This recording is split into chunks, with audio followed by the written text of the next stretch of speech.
Assalamualaikum warahmatullahi wabarakatuh. Jumpa lagi dengan Nyambi Oke. Tempatnya berbagi dan tempatnya mencari informasi untuk Anda yang nyambi maupun Anda yang berprofesi. Hari ini saya akan berbagi tentang catut bonsai. Catut untuk merapikan tunas-tunas bonsai. Catut tunas bonsai sangat diperlukan bagi para pecinta bonsai dan para pembonsai, karena ini akan membantu kita dalam merapikan. Tentu saja selain alat-alat catut bonsai, banyak sekali alat yang digunakan ketika kita mau mengerjakan bonsai. Salah satunya adalah catut ini, dan kemudian tatah, kemudian yang lain lagi banyak, ada peso dan seterusnya. Hari ini kita membahas tentang catut bonsai. Banyak kesalahan para pembonsai pemula, terutama yang mungkin baru. Pertama akan membeli catut bonsai. Pada umumnya untuk membeli catut bonsai yang buatan pabrik mungkin bisa dikatakan bagus dan pasti benar, tapi kemudian catut bonsai tersebut itu pasti mahal harganya. Kadang untuk pembonsai pemula mereka itu memesan tentang catut bonsai, tetapi terjadi banyak kesalahan ketika memesan, tidak memberitahu kepada tukang besi, tukang pandai besinya, sehingga banyak kesalahan di catut bonsai sehingga tidak maksimal ketika kita gunakan untuk mengerjakan bonsai. Sebelum lanjut, subscribe dulu dan tekan ikon loncengnya. Teman-teman, ketika kita memilih atau memesan catut bonsai di tukang pandai besi, kita mesti memberi masukan kepada tukang pandai besi itu ketika tukang pandai besi itu baru pertama kali membuat. Dan pasti tukang pandai besi itu bisa membuat catut bonsai, tetapi tidak pas atau tidak sesuai yang kita inginkan, sehingga mungkin akan kurang baik dipakainya. Yang pertama, ketika kita akan memesan catut bonsai, yang kita harus perhatikan adalah di ujung matanya.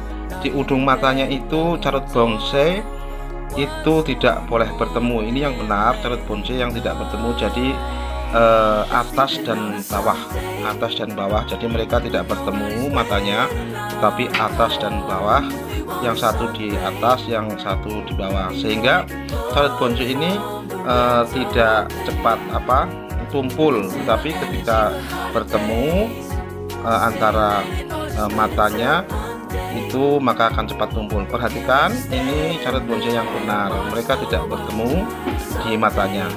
Dan kemudian punya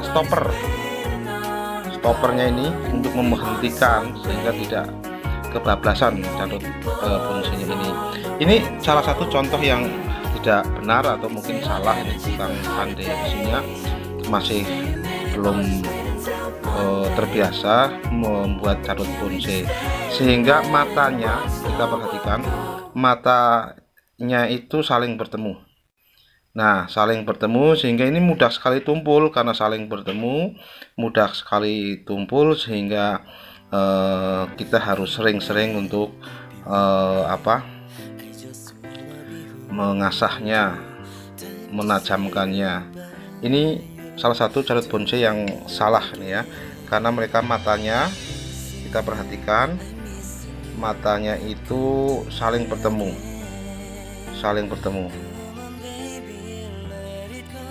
Dan stoppernya ini ada stopper, tetapi ini stoppernya tidak berfungsi. Ini jauh sekali, stoppernya masih ada beberapa mili, sehingga ini boleh dikatakan produk gagal, karena mungkin tukang pandai besinya itu belum terbiasa untuk membuat.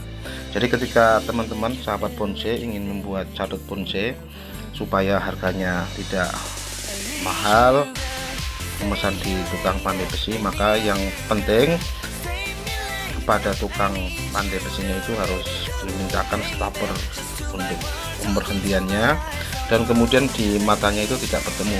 Ini yang benar, tidak bertemu, jadi satu di atas, satu di bawah. Ini juga akan memotong tuntas, sedangkan yang ini kadang-kadang memotong tidak tuntas. Teman-teman sahabat bonsai, ini untuk catut ini penting sekali ketika kita akan merapikan, dan ini kan menjorok ke dalam sehingga bonsai kita itu akan mudah rapat lukanya. Ketika menggunakan catut yang semacam ini juga bagus ya terlihatnya, dibandingkan kita hanya merapikan dengan tang atau pemotong biasa yang lurus, yang rata saja. Kalau ini menjorok ke dalam sehingga mudah sekali rapat dan hasilnya bagus, terlihat sangat bagus. Teman-teman, itulah informasi, semoga bermanfaat ketika kita itu membeli catut bonsai atau mencari catut bonsai, membuat catut bonsai di tukang pandai besi. Kalau yang membuat atau yang membeli dari buatan pabrik, tentu saja itu udah bagus, pasti kemudian atas dan bawah kayak begini matanya, tapi itu saya pastikan mahal, harganya di atas 500.000, bahkan sampai 1 jutaan. Tapi kalau kita memesan di tukang pandai besi, mungkin harga untuk catut besi semacam ini tinggal di daerah masing-masing mungkin ya kisaran 100 sampai 150 kita udah dapat. Dan ketajamannya pun ketika bahannya itu dari per mobil itu insya Allah sama dengan yang dari pabrikan, Semoga bermanfaat teman-teman informasi ini.